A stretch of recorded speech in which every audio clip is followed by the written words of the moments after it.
ಯಾಕ್ರಿ ಬಂದ್ರಿ ಇಲ್ಲಿಗೆ? ಈ ಮನೆನ ನಿಮ್ಗೆ ತೋರಿಸ್ತವ್ರು ಯಾರು? ಹುಡುಕಿದ್ರೆ ದೇವರೇ ಸಿಗ್ತಾರಂತೆ. ಈ ಅಣ್ಣಂಗೆ ತಂಗಿ ಸಿಗದೆ ಇರ್ತಾಳ. ಪ್ಲೀಸ್ ಅವನನ್ನ ಕರೀರಿ. ಯಾಕೆ ಮತ್ತೆ ಅವ್ರ ತಲೆ ಕಟ್ಸಿ ಇಲ್ಲಿಂದ ಅವ್ರನ್ನ ಕರ್ಕೊಂಡು ಹೋಗ್ಬೇಡ ಅಂತ ಬಂದ್ರಾ? ಅದಕ್ಕೆ ಅವಕಾಶ ನಾನು ಮಾಡ್ಕೊಡಕ್ಕಿಲ್ಲ. ಮೊದಲಿಂದ ಒಳ್ಳೆ ಒಳ್ಳೆ ಪ್ಲೀಸ್ ನನ್ನ ಮಾತು ಕೇಳಿ. ನನ್ನ ಮೇಲೆ ನಿಮಗೆ ತುಂಬ ಕೋಪ ಇದೆ ಅಂತ ನಂಗೆ ಚೆನ್ನಾಗಿ ಗೊತ್ತು. ಆ ತಪ್ಪಿಗೆ ಪ್ರಾಯಶ್ಚಿತ್ತ ಮಾಡ್ಕೊಳ್ಳೋದಕ್ಕೆ ನಾನು ಇಲ್ಲಿಗೆ ಬಂದಿದ್ದೀನಿ. ನನ್ನಿಂದ ನಿಮ್ಮಿಬ್ಬರಿಗೂ ತುಂಬ ಮೋಸ ಆಗಿದೆ. ದಯವಿಟ್ಟು ಅದಕ್ಕೆ ಭಾವನ ಹತ್ರ ಮಾತಾಡಬೇಕು. ಪ್ಲೀಸ್ ಭಾವನನ್ನ ಕರೀರಿ. ನೀವು ಮೇಡಮ್ ಅವ್ರ ಹತ್ರ ಮಾತಾಡೋ ಅವಶ್ಯಕತೆ ಏನೂ ಇಲ್ಲ. ನನಗೆ ಪಿತ್ತ ನೆತ್ತಿಗೆರಕ್ಕಿನ ಮುಂಚೆ ಇಲ್ಲಿಂದ ಜಾಗ ಖಾಲಿ ಮಾಡಿ ಹೊರಡೆ. ಒಂದ್ಸಲ ನನ್ನ ಮಾತು ಕೇಳಿ. ಭಾವನನ್ನ ಕರೀರಿ ಪ್ಲೀಸ್. ಭಾವನಾ, ಭಾವನಾ. ಏನಣ್ಣ ಮತ್ತೆ ನಮ್ಮ ನೆಮ್ಮದಿ ಹಾಳು ಮಾಡೋಕ್ಕೆ ಇಲ್ಲಿಗೆ ಬಂದಿದ್ಯಾ? ನೋಡು, ನಿನ್ನ ಜೊತೆ ನಿಂತ್ಕೊಂಡು ಮಾತಾಡೋಕ್ಕೆ ನನಗೂ ಇಷ್ಟ ಇಲ್ಲ. ಅದೇನು ವಿಷಯನೋ ಹೇಳಿಬಿಟ್ಟು ಹೊರಡ್ತಾ ಇರು. ನೀವಿಬ್ಬರೂ ನನ್ನನ್ನು ದಯವಿಟ್ಟು ಕ್ಷಮಿಸಬೇಕು. ದುಡ್ಡಿನ ಆಸೆಗೆ ಬಿದ್ದು ನಾನು ಮಾಡಬಾರ್ದು ತಪ್ಪನ್ನೆಲ್ಲ ಮಾಡಿಬಿಟ್ಟಿದ್ದೀನಿ. ಯಾವ ಅಣ್ಣನೂ ತಂಗಿಗೆ ಮೋಸ ಮಾಡಬಾರ್ದು ಅಂಥ ಮೋಸನ ನಾನು ನಿಮಗೆ ಮಾಡಿದ್ದೀನಿ. ನನ್ನ ತಂಗಿ ಆ ಮನೆಯಲ್ಲಿ ಎಷ್ಟೆಲ್ಲ ಕಷ್ಟ ಅನುಭವಿಸ್ತಿದ್ದಾಳೆ, ಅದನ್ನು ನನ್ನ ಕೈಲಿ ನೋಡೋಕ್ಕಾಗ್ತಿರ್ಲಿಲ್ಲ. ಅವಳನ್ನ ಮನೆಯಿಂದ ಆಚೆ ಹಾಕಬೇಕು ಅಂತ ನಿಮ್ಮ ಮನೆಯವರೆಲ್ಲ ಪ್ಲ್ಯಾನ್ ಮಾಡಿದ್ದಾರೆ ಅಂತಲೂ ಗೊತ್ತಾಯಿತು. ನಾನು ಯಾವುದೋ ಒಂದು ಸಮಸ್ಯೆಯಲ್ಲಿದ್ದೆ. ಅದನ್ನು ನಿಮ್ಮ ಅಪ್ಪನ ಹತ್ರ ಹೇಳ್ಕೊಳ್ಳೋಣ ಅಂತ ಅಲ್ಲಿಗೆ ಹೋಗಿದ್ದೆ. ಆಗ ಅವರು ಭಾವನಾನ ಮನೆಯಿಂದ ಆಚೆ ಕರ್ಕೊಂಡು ಹೋದರೆ ನಿನ್ನ ಸಮಸ್ಯೆನ ಬಗೆಹರಿಸ್ತೀನಿ ಅಂದರು.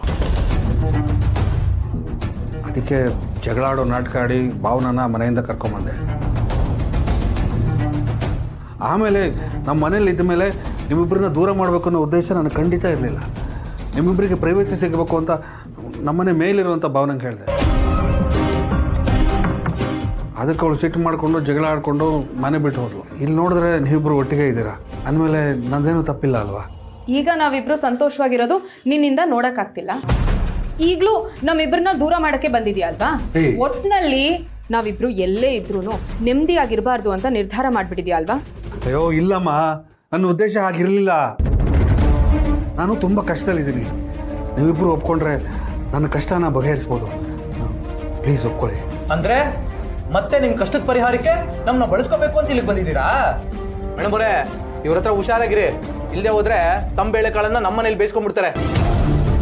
ಅಯ್ಯೋ ಇಲ್ಲ ಸಿದ್ದವ್ರೆ, ಪ್ಲೀಸ್ ಪ್ಲೀಸ್ ಒಂದ್ಸಲ ನನ್ನ ಮಾತನ್ನು ಕೇಳಿಸ್ಕೊಳ್ಳಿ. ಭಾವನಾ ಪ್ಲೀಸ್. ಅಣ್ಣ, ಈಗಾಗಲೇ ನೀನು ನನ್ನ ಜೀವನ ಹಾಳು ಮಾಡಿರೋದು ಸಾಕು. ಅದರಿಂದ ನನಗಿನ್ನೂ ಹೊರಗೆ ಬರೋಕ್ಕೆ ಆಗಿಲ್ಲ. ಈಗ ಮೊಸಳೆ ಕಣ್ಣೀರು ಹಾಕ್ಬಿಟ್ಟು ನಾವಿಬ್ರು ಒಂದಾಗಿದ್ದಕ್ಕೆ ಕಾರಣ ನೀನೇ ಅಂತ ಹೇಳ್ಕೊತಿದ್ಯಾ? ಈಗಲೂ ಇಲ್ಲಿಗೆ ಬಂದು ನಿನ್ನ ನಂಬಬೇಕು ಅಂತ ಹೇಳ್ತಿದ್ಯಾ? ಅಯ್ಯೋ ಇಲ್ಲ ಭಾವನಾ, ಅಷ್ಟು ನನ್ನ ಸಮಸ್ಯೆ ಏನು ಅಂತ ಕೇಳೋ, ಆಮೇಲೆ ನಂಬಿಕೆ ಬಿಡ್ತೀಯೋ, ಆಮೇಲೆ ನೋಡೋಣ. ಸರಿ, ಅದೇನು ಹೇಳು. ನಾನು ಹೀಗೆಲ್ಲ ಮಾಡಿರೋದು ವೀಣಂಗೆ ಗೊತ್ತಾಗಿ ಅವಳು ಮನೆ ಬಿಟ್ಟು ಹೋಗಿದ್ದಾಳೆ. ಜೊತೆಗೆ ಮಗನೂ ಕರ್ಕೊಂಡು ಹೋಗಿದ್ದಾಳೆ. ನಾನು ಇಷ್ಟೆಲ್ಲ ಮಾಡಿದ್ದು ಯಾರಿಗೋಸ್ಕರ? ಸಂಸಾರ ಚೆನ್ನಾಗಿರಲಿ ಅಂತ ತಾನೆ. ಆದರೆ ಈ ಪ್ಲ್ಯಾನ್ ಫ್ಲಾಪ್ ಆಯಿತು ಅಂತ ಜವರೇಗೌಡರಿಗೆ ಗೊತ್ತಾಗಿ ಅವರು ದುಡ್ಡೆಲ್ಲ ವಾಪಸ್ ಕೊಡಬೇಕು ಅಂತ ಕೇಳ್ತಿದ್ದಾರೆ ಭಾವನಾ.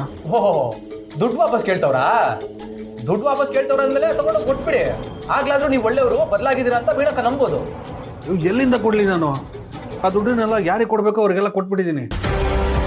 ನನ್ನ ಸೈಟು ಮನೆ ಎಲ್ಲ ಹೋಗ್ಬಿಡುತ್ತೆ. ತುಂಬ ಕಷ್ಟ ಆಗಿಬಿಡುತ್ತೆ. ಏನು ಮಾಡಬೇಕು ಅಂತ ಗೊತ್ತಾಗ್ತಿಲ್ಲ. ಅದಕ್ಕೆ ನಾವು ಏನನ್ನ ಮಾಡೋಕ್ಕಾಗುತ್ತೆ? ಏನೋ 1000 10,000 ಅಂದರೆ ವ್ಯವಸ್ಥೆ ಮಾಡಿಕೊಡ್ತಿದ್ವಿ. ಲಕ್ಷ ಲಕ್ಷ ತೊಗೊಂಡಿದ್ಯಾ. ನಮ್ಮ ಪರಿಸ್ಥಿತಿ ಏನು ಅಂತ ನಿಮ್ಗೆ ಚೆನ್ನಾಗಿ ಗೊತ್ತು ತಾನೆ?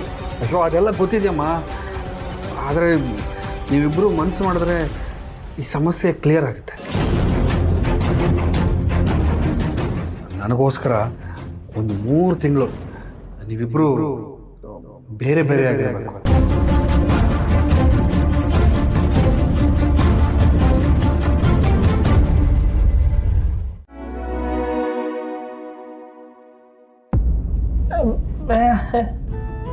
ಇದೆಲ್ಲ ಯಾಕೆ ಅಂತನಾ? ನೀವಿಬ್ರು ಇವಾಗ ನಮ್ಮ ಮನೆಗೆ ಬಂದಿರೋ ಅತಿಥಿಗಳು. ನೀವು ನನಗೋಸ್ಕರ ಎಲ್ಲ ಕೆಲಸನೂ ಬಿಟ್ಟು ಬಂದಿದ್ದೀರಿ. ಹಾಗಿದ್ಮೇಲೆ ನಾನು ನಿಮ್ಮನ್ನು ಚೆನ್ನಾಗಿ ನೋಡ್ಕೋಬೇಕಲ್ವಾ? ಅದಕ್ಕೆ ಇದೆಲ್ಲ. ಈಗಾಗಲೇ ನಮ್ಮನ್ನು ಚೆನ್ನಾಗೇ ನೋಡ್ಕೋತಿದ್ದೀರಾ. ಇದೆಲ್ಲ ಏನು ಅವಶ್ಯಕತೆ ಇರಲಿಲ್ಲ. ಖಂಡಿತ ಇದೆ. ಚಿನ್ನು ಮರಿ ಇದ್ದಿದ್ರೆ ಅವರೇ ನಿಮ್ಮಿಬ್ರನ್ನು ಕರ್ಕೊಂಡು ಹೋಗಿ ಶಾಪಿಂಗ್ ಮಾಡಿಸಿ ಕರ್ಕೊಂಬಂದಿರೋರು. ಈಗ ಅವರಿಲ್ಲ ಅಂತ ಅವ್ರ ಪರವಾಗಿ ನಾನು ಮಾಡ್ತಾ ಇದ್ದೀನಿ ಅಷ್ಟೇ. ಈಗ ನೋಡಿ, ನೀವಿಬ್ರು ಇದನ್ನು ತೊಗೊಳ್ದೆ ಹೋದರೆ ನಮ್ಮಿಬ್ರಿಗೂ ಬೇಜಾರಾಗುತ್ತೆ ಅಲ್ವಾ ಚಿನ್ನು ಮರಿ?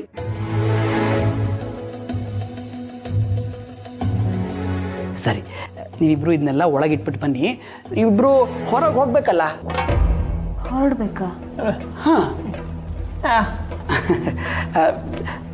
ಡ್ರೈವರ್ ಜೊತೆ ಊರು ಸುತ್ತಕ್ಕೆ ಹೋಗ್ಬೇಕು ನೀವಿಬ್ಬರು. ಅಯ್ಯೋ ಅದೆಲ್ಲ ಏನು ಬೇಡ, ನಾವಿಲ್ಲೇ ಮನೇಲಿ ನಿಮ್ಮ ಜೊತೆನೇ ಇರ್ತೀವಿ. ಅರೆ, ನಾನು ಆಫೀಸ್ ಕೆಲಸ ಅಂತ ಹೋಗ್ತಿರ್ತೀನಿ. ಆಫೀಸ್ ಕೆಲಸ ಇಲ್ಲ ಅಂತಂದ್ರು ಮನೇಲಿ ಆಫೀಸ್ ಕೆಲಸ ಮಾಡ್ತಿರ್ತೀನಿ. ನಿಮಗೆ ಬೋರ್ ಆಗೋದು ಸಹಜ. ಅದಕ್ಕೆ ಒಂದು ರೌಂಡ್ ಹೋಗಿ ಬಂದರೆ ನಿಮಗೂ ಖುಷಿ ಆಗತ್ತೆ, ಹೋಗಿ ಬರೋರಂತೆ. ಆದರೆ ನಮಗೆ ಈ ಊರಲ್ಲಿ ಯಾವ ಜಾಗನೂ ಗೊತ್ತಿಲ್ಲಲ್ಲ.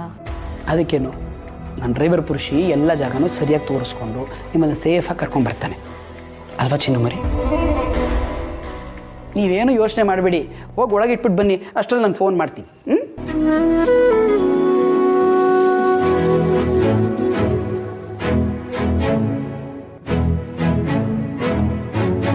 ಪುರುಷೋತ್ತಮ ಅವರೇ, ಪ್ಲೀಸ್ ಕಮ್.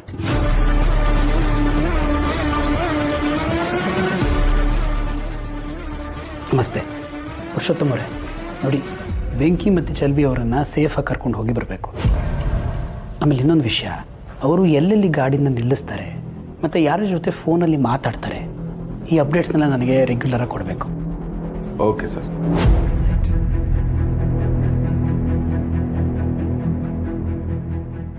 ನೋಡಿ, ಇವರು ಪುರುಷೋತ್ತಮ್ ಅಂತ ನಮ್ಮ ಡ್ರೈವರ್. ಇವರು ನಿಮ್ಮನ್ನು ಸೇಫಾಗಿ ಕರ್ಕೊಂಡು ಹೋಗಿ ಬರ್ತಾರೆ.